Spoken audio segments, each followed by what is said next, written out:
현장에 가보니까 휴경지였어요. 그러니까 2,300평이나 되는 이런 논을 갖다가 휴경지로 만들어 놨으니 이걸 어떻게 농사를 지을까 한걱정이 되겠죠. 그러면서 아, 이거는 내 거다. 이걸 함부로 누구나 들어올 수 없는 그런 땅이다라는 생각이 들었어요. 입찰자가 6명이었어요. 6명 중에 제가 1등을 했거든요. 근데 이때 제가 57%를 썼거든요. 그러니까 제가 1등을 박살낼 수밖에 없겠죠.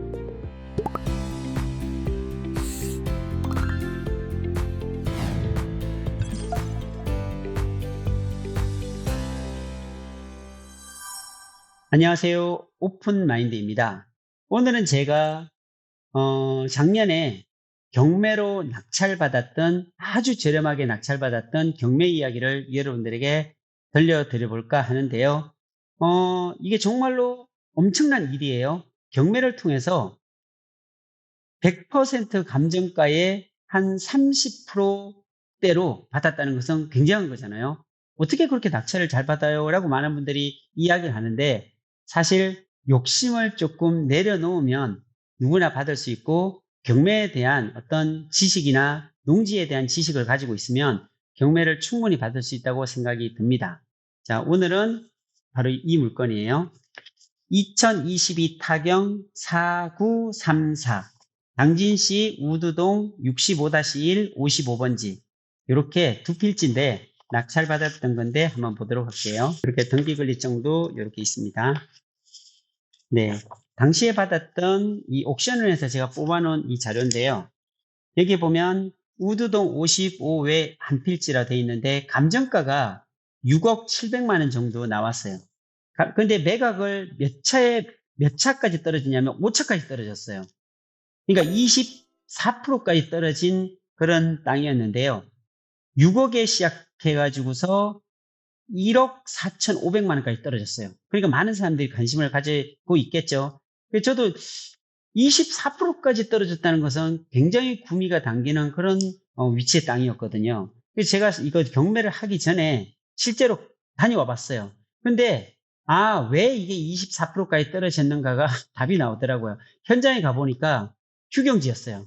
이게 평수가 2,302평이거든요. 그러니까 2,300평이나 되는 이런 논을 갖다가 휴경지로 만들어 놨으니 이걸 어떻게 농사를 지을까 한걱정이 되겠죠. 그러다 보니까 이게 24%까지 떨어졌더리라 생각이 들어요.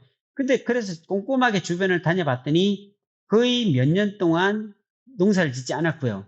더 문제는 뭐냐면 그 앞쪽에 가봤더니 깊은 웅덩이를 만들어 놨어요. 논 끄트머리에 웅덩이를 만들어 놓고 거기에 미꾸라지를 키우려고 불을 갖다 놨더라고요. 그러니까 이런 것들을 메꿔야 되잖아요. 뭐 우물로 사용할 수 없으니까. 그러니까 이 경매하시는 분들이 보기에도 이거 낙찰받아도 엄청나게 힘들겠다라는 생각 때문에 이게 5차까지 유찰되지 않았나라는 생각이 들었어요. 근데 저는 딱 보면서 이거는 내 거다. 이건 함부로 누구나 들어올 수 없는 그런 땅이다라는 생각이 들었어요.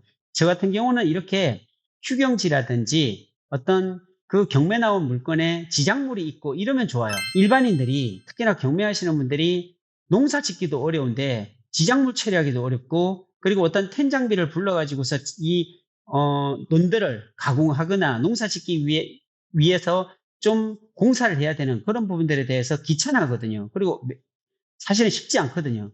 그런 부분에 대해서 저는 유경험이 굉장히 많기 때문에 이거는 충분히 내가 해결할 수 있을 거라는 생각이 들었어요. 이 우드동 땅에 딱 가서 저는 뭐부터 해야 되냐면 그 주변에 있는 사람들한테 물어봐야 돼요. 이 땅이 어떤 땅인지, 어떻게 해서 이게 경매가 나은 건지, 또는 이 땅을 누가 관리하는 건지, 주인은 누구였는지, 이런 것들을 충분히 탐문을 하거든요. 그러다가 어떤 그 마을에 있는 분을 만났는데, 이 부분은 그 밑에다가 누가 그 미꾸라지를 키우려고 물을 갖다 놨고, 근데 그분이 이게 또 안 되다 보니까 그냥 방치하고, 그리고 경매로 나갈 정도면 얼마나 힘든 삶을 사셨겠어요. 그렇죠? 그러다 보니까 농사도 안 짓고, 그리고 이 문제가 뭐냐면 이 땅이 일반 그 집이라든지 그 주변에 임야로 돼 있는데 그보다 훨씬 낮게 돼 있어요. 수면 아래로 쭉 꺼져 있다 보니까 비가 오면 이쪽으로 다 몰려드는 거예요. 그러니까 이 논은 그냥 물웅덩이가 돼 있더라고요.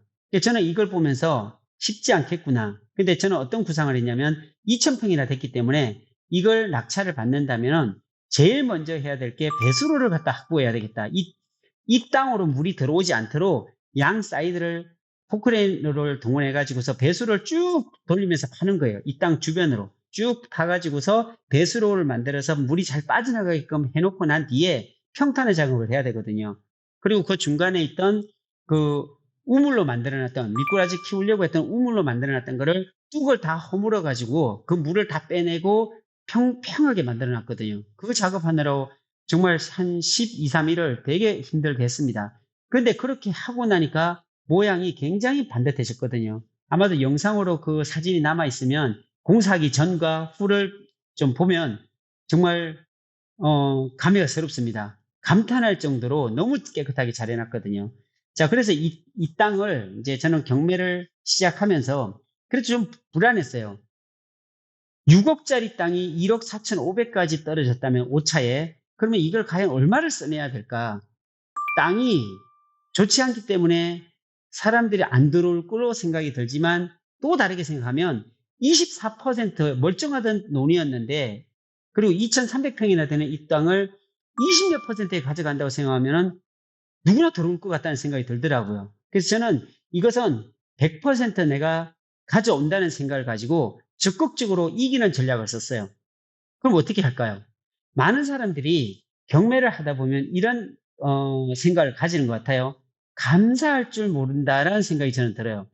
그러니까 아파트를 예를 들을게요. 아파트가 경매에 나왔으면 경매가나 실거래가는 거의 비슷합니다. 만약에 10억짜리가 나왔는데 7억까지 떨어졌다라고 하면 사람들은 이렇게 쓰더라고요. 7억 1천, 7억 2천, 7억 3천 요 선에서만 써요. 땅이 그렇더라고요.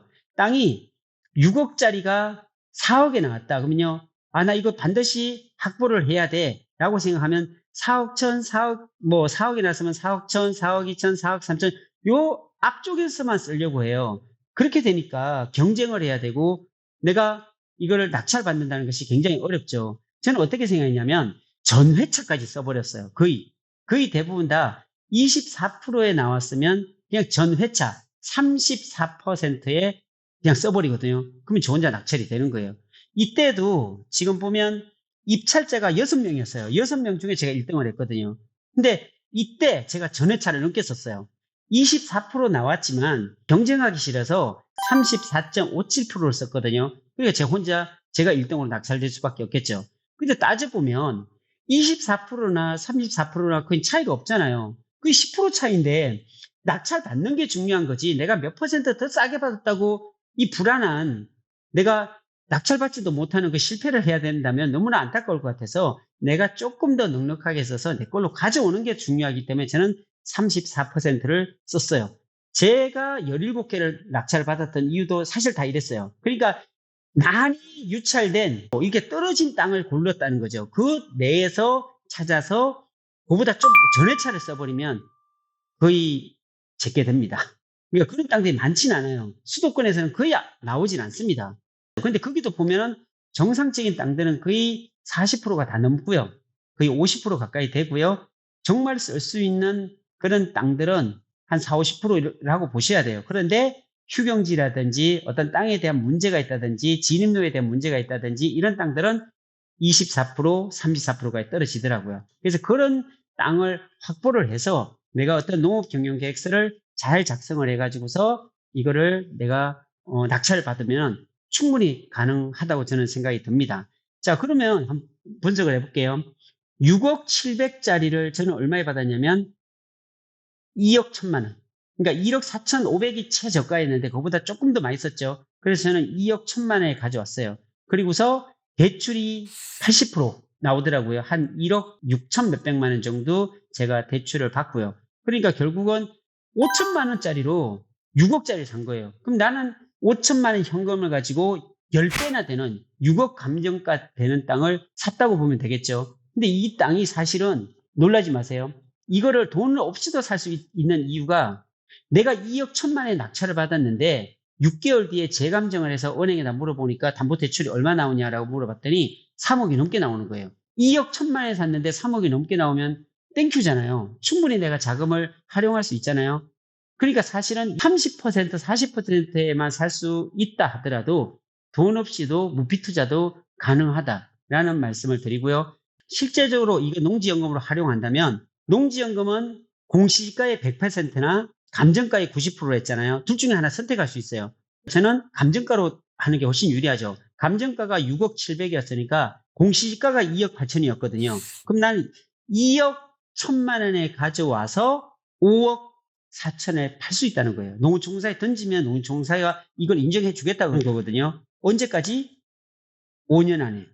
최대 5년, 빠르면 2년 안에 이거를 농어촌공사에 던질 수가 있는 거예요. 그럼 그거 받아가지고 저는 그 차액에 대해서 연금으로 저는 수령할 수 있거든요. 그러니까 이처럼 확정된 수익이 있다는 것은 너무너무 좋은 거잖아요.